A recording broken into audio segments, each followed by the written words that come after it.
OTN టీవీకి స్వాగతం. Vijayawada Gandhinagar press club లో జరిగిన విలేకరుల సమావేశంలో కాపు రిజర్వేషన్ పోరాట సమితి కేఆర్పీఎస్ చైర్మన్ మాట్లాడారు.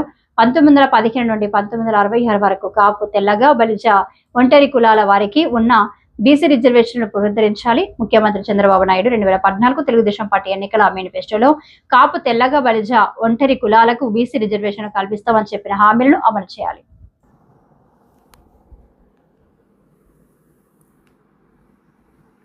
ఉప ముఖ్యమంత్రి పవన్ కళ్యాణ్ మొన్న జరిగిన ఎన్నికల్లో కాకినాడ సభలో కాపు, తెల్లగ, బలిజ, వండర్ కులాలకు బీసీ రిజర్వాలను కల్పిస్తామన్న హామీలు అమలు చేయాలి. ఆంధ్రప్రదేశ్ రాష్ట్రంలోని 50% రిజర్వేషన్ పూర్తయినందున కేంద్ర ప్రభుత్వ సుప్రీంకోర్టు గైడ్లైన్స్ ప్రకారం రాష్ట్రాల్లో రిజర్వేషన్ కోర్టులకు పెంచే అధికారం ఉన్నందున మహారాష్ట్రలో మరాఠీలకు 10% ప్రత్యేక రిజర్వేషన్ ఇచ్చినట్లు కేరళ, కర్ణాటక, తమిళనాడులో 62, 65, 67% రిజర్వేషన్లు అమలవుతున్నందున ఆంధ్రప్రదేశ్లో కూడా రిజర్వేషన్ కూడా పెంచి కాపు, తెల్లగ, బలిజ, ఒంటరి కులాలు 12% రిజర్వేషన్లు అమలు చేయాలి. కాపు, తెల్లగ, బలిజ, ఒంటరి కులాల బీసీ రిజర్వేషన్ విషయమై ఈ కులాలకు చెందిన ఎమ్మెల్యేలు, ఎంపీలు, మంత్రులు, ఎమ్మెల్సీలు, డిప్యూటీ సీఎం పవన్ కళ్యాణ్ ఆధ్వర్యంలో ముఖ్యమంత్రి చర్చించవలసిందిగా కోరుచున్నాము. మరికొద్ది రోజుల్లో ముఖ్యమంత్రి, ఉప ముఖ్యమంత్రి లోకేష్ కాపు సంఘాలతో సమావేశాలు ఏర్పాటు చేసి బీసీ రిజర్వేషన్ సమస్యకు పరిష్కారం చూపవలసిందిగా కోరుతూ, అలా కాని పక్షంలో కొద్ది రోజుల్లో ఉన్న ఉద్యమ కార్యాచరణ ప్రకటిస్తామని కేఆర్పీఎస్ స్టేట్ చైర్మన్ చడమల్ల ప్రసాదరావు, రాష్ట్ర కన్వీనర్ రాజు శ్రీనివాసరావు తెలిపారు. ఇవాళ మొన్న కూటమి ప్రభుత్వానికి మా పవన్ కళ్యాణ్ గారిని చూసి మేము కూటమి ప్రభుత్వానికి ఓట్లు వేయడం జరిగింది. కాబట్టి ఇవాళ మేము ఏం చెప్తున్నామంటే, డిప్యూటీ సీఎం గారు, ఉప ముఖ్యమంత్రి గారు అయినటువంటి పవన్ కళ్యాణ్ గారు ఈ రిజర్వేషన్ అంశాన్ని తన భుజస్కంధాల మీద వేసుకొని ఎవరైతే ఈ కులంలో ఉన్నటువంటి, ఈ కులానికి చెందినటువంటి ఎమ్మెల్యేలని, ఎంపీలని, మంత్రుల్ని, ఎమ్మెల్సీలని అందరినీ ముఖ్యమంత్రి గారి దగ్గర కూర్చోబెట్టి ఈ సమస్యకి శాశ్వత పరిష్కారం చేయాలని చెప్పి విజ్ఞప్తి చేస్తున్నాం. ఈ కులంలో పుట్టిన ఎమ్మెల్యేలు, మంత్రులు, ఎంపీలు, ఎమ్మెల్సీలు అందరూ కూడా మీరు ఈ కులం కోటాలోనే ఈరోజు ఈ స్థాయికి వచ్చారన్న విషయాన్ని మరిచిపోకుండా ఈ కులం మీకు ఇచ్చినటువంటి హైప్ని గుర్తు చేసుకుంటూ ఖచ్చితంగా ఆంధ్రప్రదేశ్లో కాపు, తెలగ, బలిజ, ఒంటరి కులాలకి రిజర్వేషన్ ఇవ్వాలి. ఏదైతే ముద్రగడ పద్మనాభం గారు 30 జీవోని తీసుకొచ్చారో 93, 94లో ఆ 30 జీవోని వెంటనే అమలు చేయాలి. రాజశేఖర రెడ్డి గారు 2004 ఎన్నికల మేనిఫెస్టోలో కాపు సంఘాలను పిలిచి, పిల్లా వెంకటేశ్వరరావు గారిని మమ్మల్ని అందరినీ పిలిచి మీకు ఏం కావాలని అడిగితే కాంగ్రెస్ ఎన్నికల మేనిఫెస్టోలో పెట్టమని మేము చెప్పాం.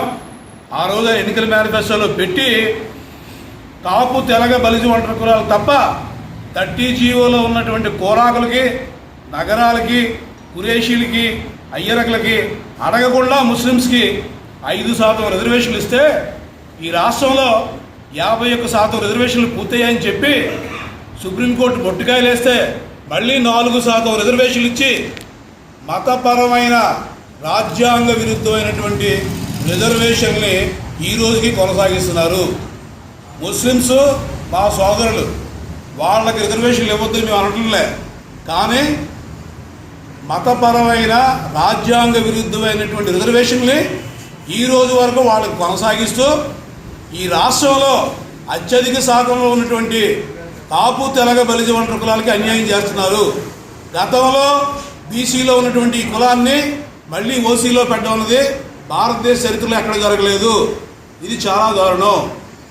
ఇప్పుడు ముస్లిమ్స్కి ఇచ్చినటువంటి 4% రిజర్వేషన్లతో ఈ రాష్ట్రంలో 50% రిజర్వేషన్లు పూర్తయ్యాయి. కాబట్టి వెంటనే మహారాష్ట్రలో మరాఠాలకు ఇచ్చినట్లు, కేరళ, కర్ణాటక, తమిళనాడులో 62, 65, 67% ప్రత్యేక రిజర్వేషన్లు అమలు చేస్తున్నట్లు ఆంధ్రప్రదేశ్లో కూడా కేంద్ర ప్రభుత్వం, సుప్రీంకోర్టు ఇచ్చినటువంటి గైడ్లైన్స్ ప్రకారం ఏ రాష్ట్రమైనా వాళ్ళ రాష్ట్రాల అవసరాల మేరకు రిజర్వేషన్ కోటాను పెంచి రిజర్వేషన్లు ఇవ్వచ్చు. కాబట్టి ఆంధ్రప్రదేశ్లో కూడా రిజర్వేషన్ కోటాని పెంచడానికి వెంటనే అసెంబ్లీని సమావేశపరిచి అసెంబ్లీ వేదికగా ఒక తీర్మానం చేసి ఒక 12% ప్రత్యేక రిజర్వేషన్లు అమలు చేయమని అడుగుతున్నాం. ఇకపోతే ఏదైతే రాజశేఖర రెడ్డి గారు అమలు చేసిన రిజర్వేషన్లు చంద్రబాబు నాయుడు గారు కూడా ఇస్తామని చెప్పి ఈ రోజు వరకు ఇవ్వకుండా తాత్సార్యం చేస్తున్నారు. కాబట్టి వెంటనే ఈ కులానికి చెందిన ఎమ్మెల్యేలు, ఎంపీలు, మంత్రులు, ఎమ్మెల్సీలు డిప్యూటీ సీఎం పవన్ కళ్యాణ్ గారి ఆధ్వర్యంలో పవన్ కళ్యాణ్ గారి బాధ్యత తీసుకొని నేను నా పార్టీని కాపు కుల పార్టీ అంటారనో లేకపోతే ఇంకో విధంగానో అనుమానాలు పెట్టుకోకుండా ఈ రాష్ట్రంలో ఏ రాజకీయ పార్టీ అధికారంలోకి రావాలన్నా అత్యధిక శాతంలో ఉన్నటువంటి మా కులం ఓట్లతోనే మీరందరూ కూడా ఏ పార్టీ అయినా సరే, కాంగ్రెస్ పార్టీ అవనివ్వండి, తెలుగుదేశం పార్టీ అవనివ్వండి, రేపు ఇంకొక రాజకీయ పార్టీ వచ్చినా ఈ రాష్ట్రంలో అత్యధిక శాతంలో ఉన్నటువంటి ఈ కులం ఓట్లతోనే మీరు రాజ్యాధికారంలోకి వస్తారన్న విషయాన్ని మరిచిపోకుండా ఏదైతే హామీ ఇచ్చారో ఆ హామీని తూచా తప్పకుండా అమలు చేయాలి. మేము కొద్ది రోజులు వెయిట్ చేస్తాం. మా ప్రభుత్వం వచ్చింది, మా ప్రభుత్వంలో ఉన్నటువంటి ముఖ్యమంత్రి, మా ప్రభుత్వంలో ఉన్నటువంటి డిప్యూటీ సీఎం పవన్ కళ్యాణ్ గారు మా బాధను అర్థం చేసుకుంటారని మేము అనుకుంటూ కొంత సమయం ఇస్తున్నాం. ఈలోపుగా మొన్న మీరు లోకేష్ గారు మాకు సానా సతీష్ గారి ద్వారా గౌరవం పంపారు. మేము చెప్పాం, కాకినాడ ఎంపీ రాజ్యసభ సభ్యులు, బడుగు బలహీన కాపుకుల బ్రహ్మ, బడుగు బలహీన వర్గాల ఆశాజ్యోతి, కాపుకుల ఆరాధ్యదేయం స్వర్గీయ వంగవీటి మోహన్ రంగా గారి కోసం మొన్న ఒక ఊర్లో ఒక ఏరియాలో ఆయన విగ్రహం మీద ఈ బురద చల్లడం కూడా జరిగింది. అది ఎవరు చేశారో ముఖ్యమంత్రి గారికి తెలుసు. ముఖ్యమంత్రి గారు కూడా ఖండించారు. మేము సంతోషిస్తున్నాం. మేము ఒకటే చెప్తున్నాం, ఒక్క ఆంధ్రప్రదేశ్లో కాకుండా భారతదేశంలోనే ఒక ప్రత్యేకమైన గౌరవం కలిగినటువంటి వంగవీటి మోహన్ రంగా గారి పేరు మీరు ఈ రోజు వరకు ఎందుకు పెట్టలేదని అడుగుతున్నాం. ఆయన పేదవాళ్ళ కోసం ఎంతో కష్టపడి ఎవరు ఏ రాజకీయ నాయకుడికి లేనటువంటి పేరు, ఒక ముఖ్యమంత్రి ఎంతోమంది ముఖ్యమంత్రులు చేశారు, వాళ్ళందరికీ లేనటువంటి పేరు భారతదేశ స్థాయిలో ఒక గొప్ప గౌరవం కలిగినటువంటి వ్యక్తి. అలాంటి వ్యక్తికి ఒక జిల్లా పేరు పెట్టడానికి కనీస అర్హత లేదని మిమ్మల్ని అడుగుతున్నాం. విజయవాడ కేంద్రంగా రేపు కొత్త జిల్లాగా ఏర్పాటు చేసే జిల్లాకి స్వర్గీయ వంగవీటి మోహన్ రంగా గారి పేరు మీరు పెట్టకపోతే ఆంధ్రప్రదేశ్ రాష్ట్ర వ్యాప్తంగా ఉద్యమాలు చేయడానికి ఎవరు కూడా వెనకాడమని ఈ సందర్భంగా తెలియజేస్తున్నాం. ఎంతో మందిని పరిగణలోకి తీసుకుని మీరు జిల్లాలకి అనౌన్స్ చేసినటువంటి వ్యక్తులు మరి అంత గొప్ప చరిత్ర కలిగినటువంటి వంగవీటి మోహన్ రంగా గారి పేరు ఎందుకు ఈ రాష్ట్రంలో అత్యధిక శాతంలో ఓట్లు కలిగినటువంటి కులానికి ఆరాధ్యదేయమైనటువంటి రంగా గారి పేరు పెట్టకపోతే మాత్రం త్వరలోనే నిరాహార దీక్షలు, ధర్నాలు, రాస్తారోకోలు, ఉద్యమాలు చేయడానికి మేము వెనకాడమని ఈ సందర్భంగా మీకు తెలియజేస్తున్నాం. ప్రభుత్వానికి వ్యతిరేకం కాదు, రిజర్వేషన్ ఉద్యమాలు చేసిన వాళ్ళందరూ వైసీపీ కాదు. వైసీపీకి మేము పూర్తిగా వ్యతిరేకం.